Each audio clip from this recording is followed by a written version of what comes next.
Hail, Grand Accuser!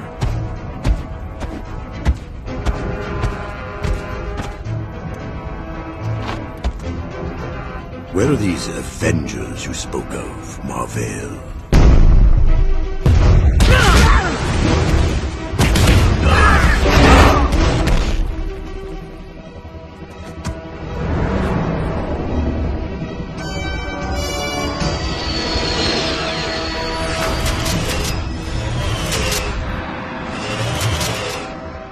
My name is Ms. Marvel, and I'm here to welcome you to Earth. Now go home.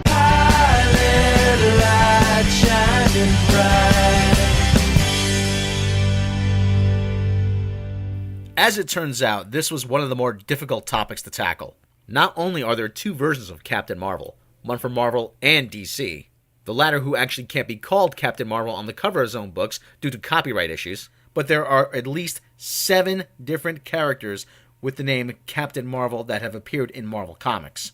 Marvel, Monica Rambeau, Genusvel, Phyla-Vell, Knarr, Novar, and Carol Danvers have all claimed the title of Captain Marvel at some point. With such a long and somewhat convoluted history of the character, I thought it was best to just focus on the main character that Marvel was basing the movie on, the current Captain Marvel, Carol Danvers.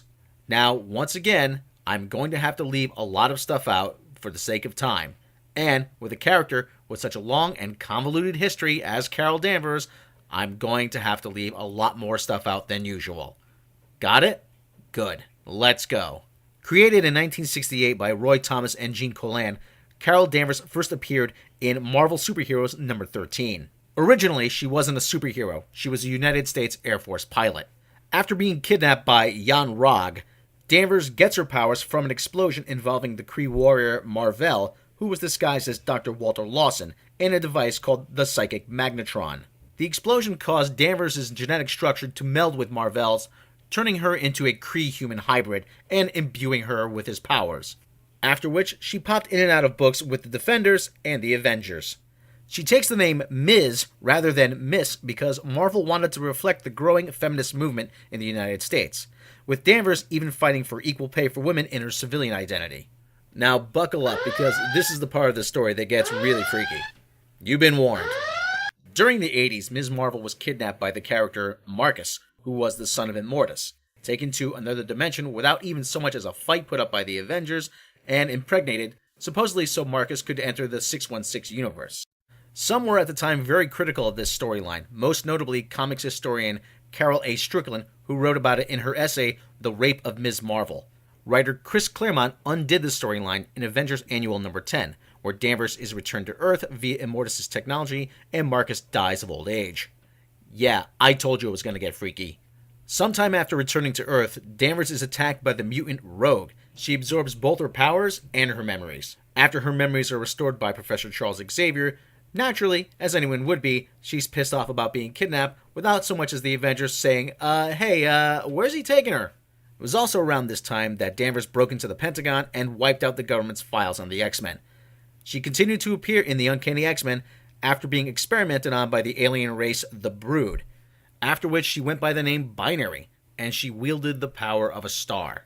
Eventually, the Ms. Marvel persona, which continued to manifest itself within Rogue, would be separated and destroyed by Magneto.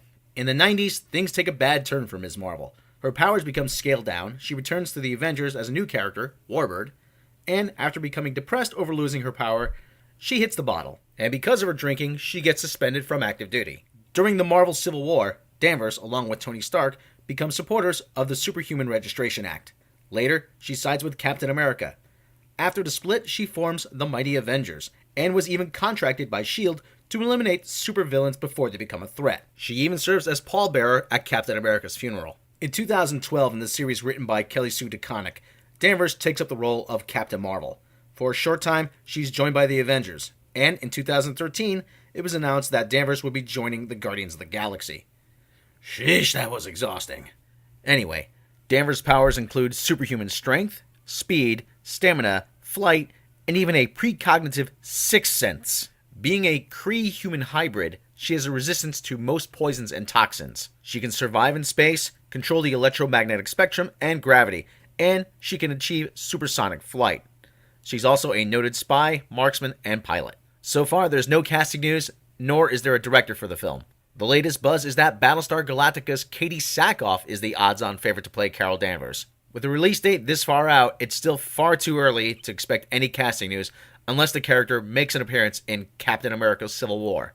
Captain Marvel hits theaters on July 6th, 2018. That's it for now. Next episode, we'll take a look at The Inhumans. See you next time. When my pilot light shining